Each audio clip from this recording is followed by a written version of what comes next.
Put your hand flat on the table in front of you. It feels solid, safe, ordinary.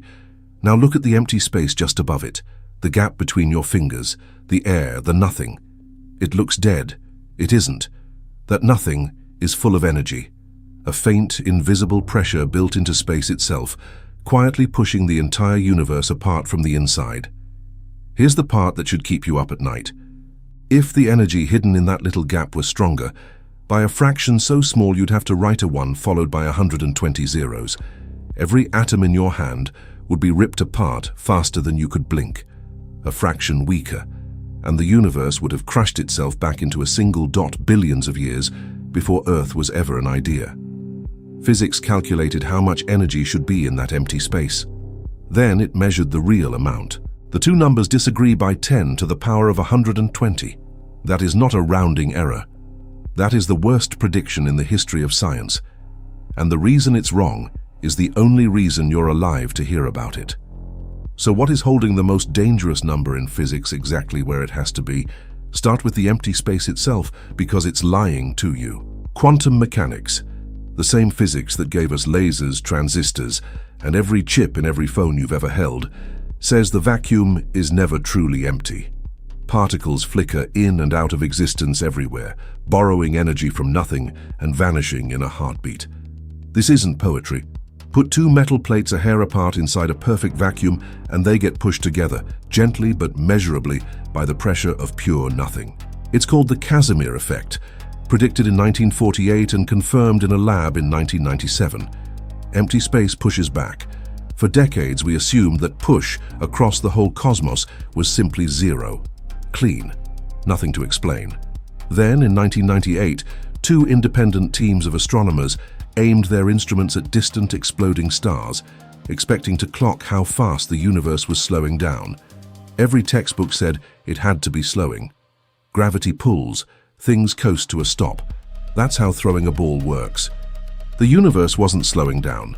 It was speeding up. Picture a loaf of raisin bread dough rising in an oven. As it bakes, every raisin drifts away from every other raisin, not because they're moving, but because the dough between them is growing. Now imagine the oven starts heating itself. Faster. Hotter. No new fuel, no thermostat, nobody in the kitchen. That runaway oven is the universe right now, and the heat nobody added is this hidden energy in the vacuum. We named it dark energy, mostly because we have no idea what this is, doesn't fit on a grant application. A force that does nothing for billions of years, waits patiently for gravity to assemble the galaxies, and only then takes over and shoves them apart. A strange sense of timing for something nobody set. Now let's talk about how precise that hidden energy has to be, because this is where it stops being weird and starts being uncomfortable. Add up the energy quantum theory says should fill empty space, then compare it to what we actually measure. The gap is 10 to the 120, a 1 with 120 zeros behind it. Steven Weinberg, a Nobel laureate, a man who has reviewed a great many estimates in his life, called it the worst failure of a prediction in the history of physics. Try to feel that number because your brain can't hold it on its own. Picture a safe with 120 dials. Each dial has 10 settings. You spin all of them blind, no instructions, no second attempt. And the safe opens on the first try, on the single combination out of that ocean that doesn't erase every galaxy in existence. That's the ledge we're standing on. Or try this. Stand at the edge of the Milky Way and flick a single coin across the entire observable universe. It travels for billions of light years and lands, balanced perfectly on its edge, on a table the size of one atom. And it stays there, for 14 billion years, without wobbling. That's roughly how finely tuned this number is, about 100 orders of magnitude sharper than LIGO, the most sensitive machine humans have ever built. No engineers, no blueprint, no test runs. It was simply this exact from the first instant, and it has not drifted since. And it gets stranger.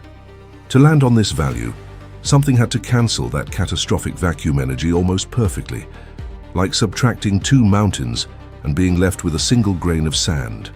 Not zero, which might at least hint at a clean rule. Almost zero. A leftover so impossibly small that nothing we know of explains why it stopped there.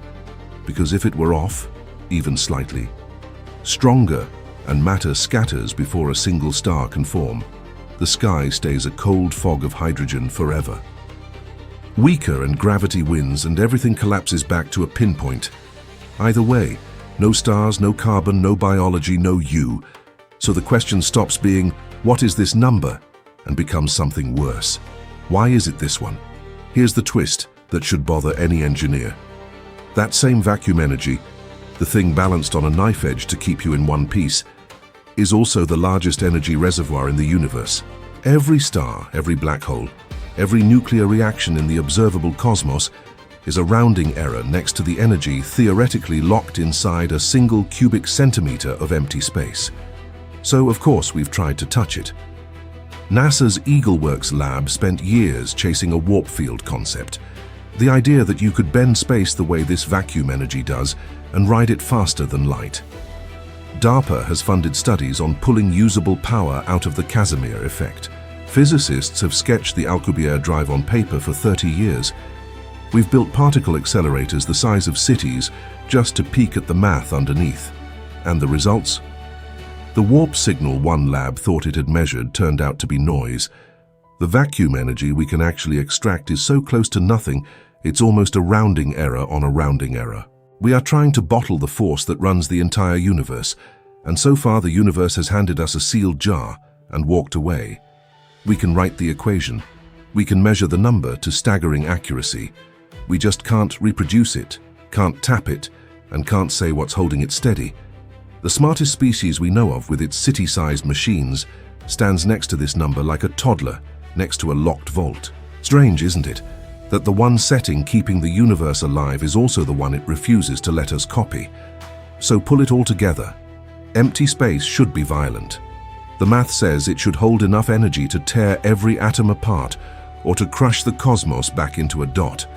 Instead, it sits at a whisper, almost zero, but not quite, tuned to 120 decimal places, steady for 14 billion years, through every collision and explosion and ice age in cosmic history, never once drifting from the single value that lets stars burn and lets you breathe. We can measure it. We can feel the weight of its precision. The one thing we cannot do is explain how a blind, mindless explosion sculpted the nothing between your fingers to the exact specification that life requires. The math is merciless. The odds are effectively zero. And yet, here you are, breathing, watching, existing. So look at the 120 zeros, look at the coin balanced on its edge across the universe, and ask the only question still standing: who calibrated this, if no one calibrated it?